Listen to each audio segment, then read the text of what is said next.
On Sunday, thousands took to the streets of Melbourne to stand in support of the people of Palestine. Tensions between Israel and Palestine have been high for decades, but things reached boiling point earlier in the month when Hamas launched an attack on Israel.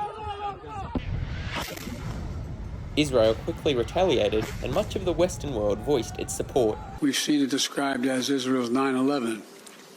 But for a nation the size of Israel, it was like 15 9/11s. Israel has a right to defend itself, and it will be doing so. However, protesters say that Israel's response was disproportionate and that people are ignoring the historical context that led to the attack. There is 75 years of ongoing occupation in Palestine. The violence that has been happening there for, over 70 years, that has been sort of really ignored up until this point, has been really shocking. Now that Palestine has actually taken a stand, that's when people start listening. This is very just cause, and unfortunately the Australian government is not taking the right side on this cause. We expect them to be on the side of justice, the side of freedom for the Palestinian people. Free Palestine! For some, the Israeli occupation of Palestine feels all too familiar.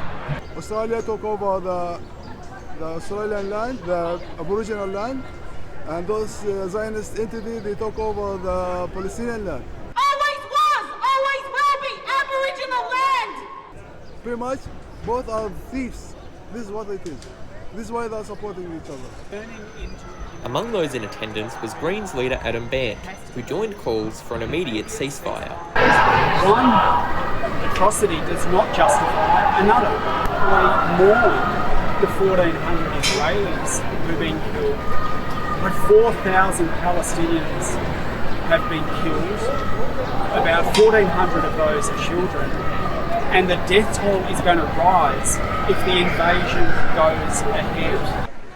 An estimated 15,000 people attended the rally, with another planned for next week. It shows that the Australian population is not cynical and is not apathetic about serious human rights issues.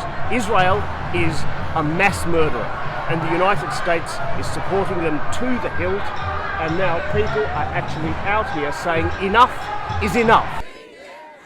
At the same time in Caulfield, members of the Jewish community gathered to demand the release of Israelis taken hostage by Hamas. The city was also adorned with posters raising awareness of these hostages, but many had been torn down or vandalised. A small handful of hostages have been released, but over 200 remain. Over 6,000 people have died so far, including 5,000 Palestinians and 1,400 Israelis. The conflict is showing no signs of slowing down, and neither are these protests.